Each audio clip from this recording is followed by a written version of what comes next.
자신이 매우 신령한 사람이라고 믿고 있는 사람이 있었습니다.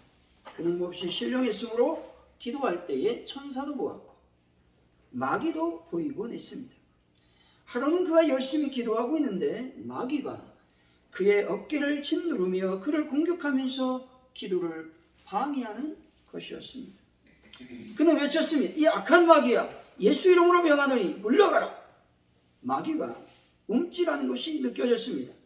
그는 계속 마귀를 결박하고 꾸짖는 기도를 해나갔습니다. 한 30분쯤 그렇게 하고 있는데 주님께서 그에게 물으셨습니다. 얘야, 너는 지금 무엇을 하고 있느냐? 그는 자랑스럽게 대답했습니다. 예, 저는 지금 주님의 이름으로 마귀를 쫓고 있는 중입니다. 주님은 다시 말씀하셨습니다. 그 마귀는 내가 아까 처음으로 마귀를 대적했을 때 아주 멀리 떠났느니라. 그런데 왜 너는 나와 대화하지 않고 계속 마귀만 상대를 하고 있느냐? 그는 억울하다는 듯이 하소연했습니다. 주님, 저는 주님과 대화하고 싶습니다. 하지만 이 마귀가 자꾸 방해하고 있어요. 그리고 마귀가 그렇게 쉽게 떨어지겠습니까? 저는 아직까지 마귀가 물러갔다는 느낌이 없습니다. 주님께서는 차근차근 설명해 주셨습니다. 내 아들아, 너는 지금 마귀를 믿는 거냐? 아니면 나를 믿는 거냐? 말씀에 마귀를 대적하라, 그리하면 너희를 피하리라고 기록되어 있다. 그 말씀을 믿어야 된다.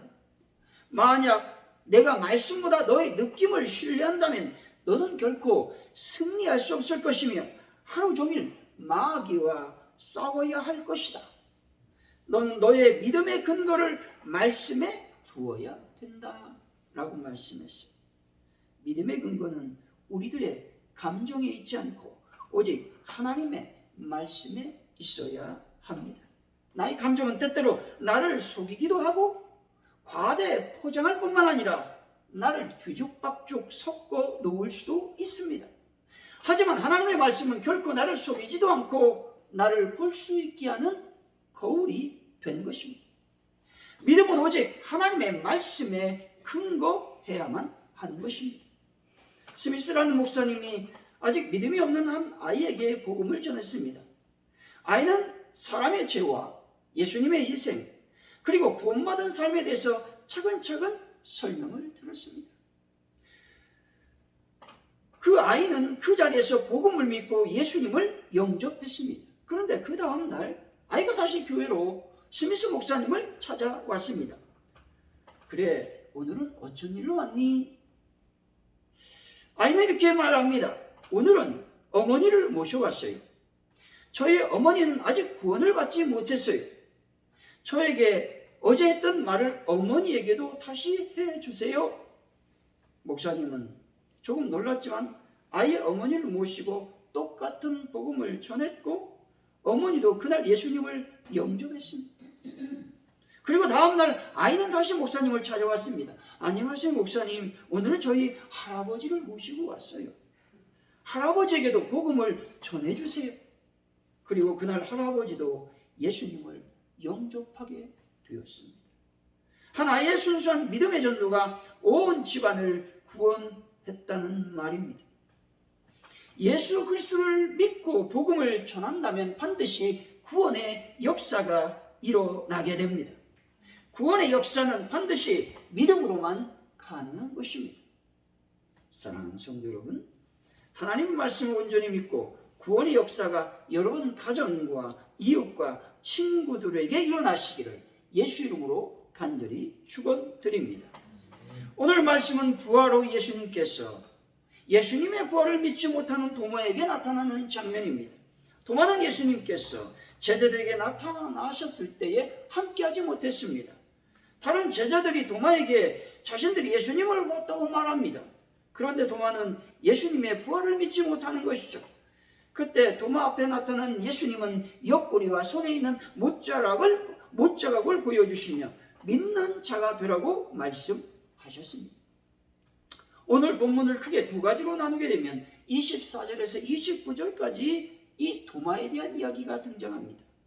그리고 30절에서 31절은 요한복음 전체의 결론과 같은 구절이 등장합니다.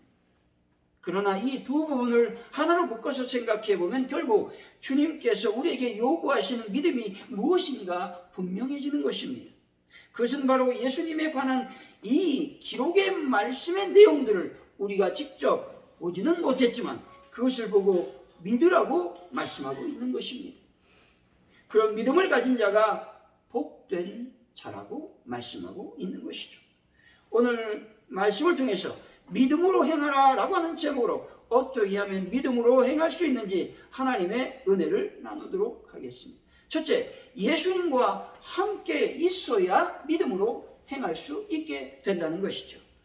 24절이죠. 한번 읽어봅니다. 시작. 12 제자 중에 하나로서 동화는 예수께서 오셨을 때 함께 있지 않은지라. 아멘. 동화는 예수님께서 오셨을 때 제자들과 함께 하지 아니했습니다. 예수님과 함께 하지 못했다라는 말입니다. 그래서 도마는 의심이 생겨나게 됐고 예수님께서 부활했다고 하는 놀라운 믿음을 소유하지 못하게 됐다라는 말입니다. 성령님이 함께 하심으로 부활은 역사적인 진리, 역사적인 사실이 되었습니다.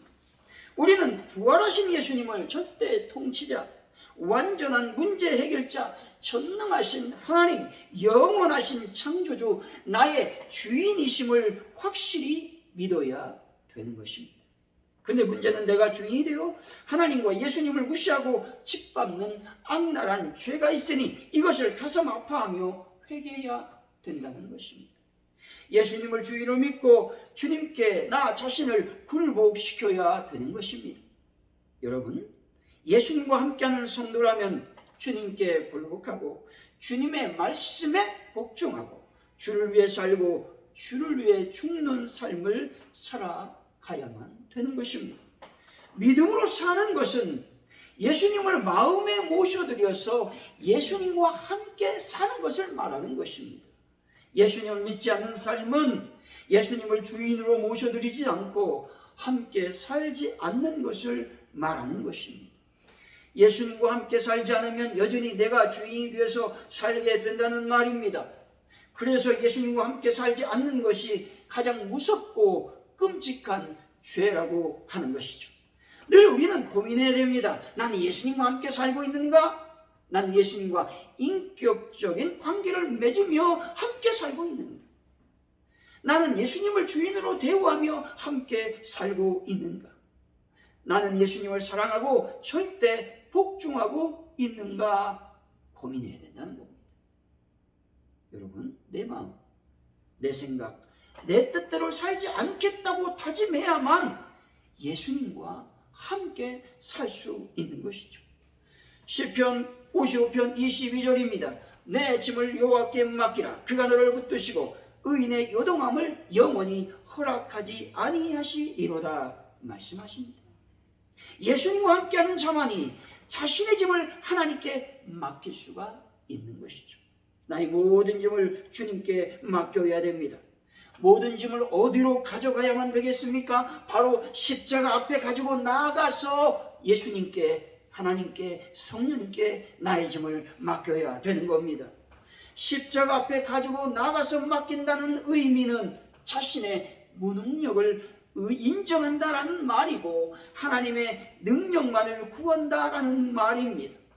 많은 사람들이 큰 용기와 의욕을 가지고 하나님의 일을 하다가 자신도 모르게 자신의 짐에 눌려서 주체하지 못한 일이 생겨나게 됩니다. 왜냐하면 자기 스스로 하나님의 일을 하려다 보니까 예수님과 동행하는 것을 잊어버리기 때문에 그렇습니다. 예수님과 친밀한 교제 가운데 일하고 행하시기를 바랍니다. 그럴 때 예수님이 이미 일해 놓으신 것에 동참하면서 따라가기만 하면 되는 것입니다. 이렇게 하면 일도 편안하고 사역도 편안하게 할 수 있고 가볍게 할 수 있는 것이죠. 내 스스로 하나님을 섬기러 하기 때문에 오히려 무거운 짐을 내 스스로 지게 된다는 말입니다. 이사야 40장 29절의 말씀입니다. 피곤한 자에게는 능력을 주시며 무능한 자에게는 힘을 더하시나니 우리가 인정해야 할 것은 우리의 무능력입니다. 우리가 우리의 무능력을 인정할 때 능력을 하나님은 허락해 주실 것이고 힘을 더해 주실 것입니다. 마태복음 11장 28절 30절의 말씀입니다. 수고하고 무거운 짐진 자들아 다 내게로 오라. 내가 너희를 쉬게 하리라. 너희 마음이 온유하고 겸손하니 나의 명예를 메고 내게 배우라. 그리하면 너희 마음이 쉼을 얻으리니 이는 내 공에는 쉽고 내 짐을 가벼움이라 하시니라 말씀합니다. 우리가 믿음으로 가지 못하는 것은 수고하고 무거운 짐이 있기 때문입니다. 여기서 수고하다는 말씀은 스스로 많은 일들을 위해서 계속해서 피곤해 지친 상태를 말합니다. 또 무거운 짐은 죄와 염려의 고통이나 육체적 의무 외에 특별히 전통적으로 부과되고 있는 율법과 유전을 의미합니다. 주님과 함께하면 주님은 우리들에게 쉼을 허락해 주신다고 말씀하는 것이죠. 여기서 너희를 쉬게 하리라 라고 하는 말씀은 마지막 날에 영원한 안식만을 의미하는 것은 아닙니다. 일상생활에서의 모든 갈등을 해소한 후에 평안과 안식까지도 의미하는 말씀입니다. 다시 말해서 우리가 주님과 함께 가면 죄에서 해방된다라는 말입니다. 그리고 율법의 속박에서 해방이 되고 불안과 염려, 고통에서 해방된다라는 것입니다. 믿음은 예수님 안에서 불안과 공포가 사라지게 만들고 염려와 속박으로부터 벗어나게 만드는 것입니다. 이런 모든 것들은 예수님과 함께하면 해결이 된다라는 말씀이죠. 사랑하는 성도 여러분, 예수님과 함께하는 믿음으로 생활의 염려와 근심과 걱정으로부터 해방되는 분들이 다 되시기를 예수 이름으로 간절히 축원드립니다. 둘째로 믿음으로 행한다라는 말씀은 예수 그리스도의 이름을 힘입는다라는 말씀입니다. 31절이죠. 한번 읽어봅니다. 시작. 오직 이것을 기록함은 너희로 예수께서 하나님의 아들 그리스도이심을 믿게 하려 함이요 또 너희로 믿고 그 이름을 힘입어 생명을 얻게 하려 함이니라. 아멘. 예수님의 이름의 중요성은 아무리 강조해도 지나치지 않습니다. 예수님의 이름이 없었다면 구원은 없었을 것입니다. 사도행전 4장 12절의 말씀입니다. 다른 이로서는 구원을 받을 수 없나니 천하 사람 중에 구원을 받을 만한 다른 이름을 우리에게 주신 일이 없음이라 하였더라 말씀합니다. 예수님의 이름 때문에 구원을 얻을 수가 있습니다. 하나님은 구원받을 만한 다른 이름을 주시지 않았다고 말씀합니다. 천하 사람들은 오직 예수 이름 때문에 구원을 받을 수 있는 것입니다. 예수님의 이름 때문에 역사가 일어나는 것이죠. 사도행전 3장 6절의 말씀, 베드로가 이르되 은과 금은 내게 없거니와 내게 있는 이것을 내게 주노니 나사렛 예수 그리스도 이름으로 일어나 걸으라 하고 말씀합니다. 사람을 살릴 수 있는 이름이 무엇입니까? 예수 이름밖에 없습니다. 병자를 치유하고 안진뱅이를 걷게 할 수 있는 능력의 이름은 나사렛 예수 이름밖에 없습니다. 아무리 금과 은이 많다고 해서 안진뱅이가 일어나지 못한다는 것입니다. 오직 예수 그리스도의 이름을 힘입어 믿음으로 행할 때 안진뱅이가 일어나는 것입니다. 예수 이름으로 기도한다는 말도 단순히 기도를 끝맺을 때 예수 이름으로 기도합니다 라는 의미라는 것은 아닙니다. 잘못된 기도를 드린 후에 예수 이름으로 기도합니다 라고 말한다고 해서 그 기도가 올바른 기도가 된다는 말도 아닙니다. 예수 이름으로 기도한다는 것은 그리스도가 보내신 그의 대표자로서 그리스도를 걸고 기도하는 것입니다. 그리스도의 영을 의지해서 그리스도의 뜻을 따라 기도하는 것입니다. 그리스도의 승인 아래 기도하는 것을 말합니다. 그리스도께서 구하시는 것, 다시 말해서 하나님의 나라와 의를 구하는 것을 말하는 것이죠. 그리스도께서 이루시기를 원하는 것을 우리가 행할 수 있도록 도움을 구하는 것을 말하는 것이죠.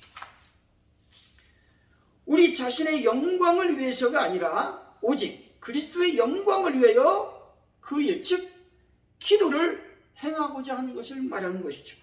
우리가 예수의 이름으로 기도하기 위해서는 우리와 예수님과의 이해관계와 목적에서 일치해야 된다는 겁니다. 다시 말해서 예수님의 뜻대로 기도하는 것을 말하는 것입니다. 요한복음 16장 24절이죠. 지금까지는 너희가 내 이름으로 아무것도 구하지 아니하였으나 구하라. 그리하면 받으리니 너희 기쁨이 충만하리라 말씀합니다. 예수 그리스도의 이름으로 구하면 주신다고 말씀합니다. 예수 그리스도 이름으로 구한다는 것은 믿음으로 행한다라는 말씀인 것이죠.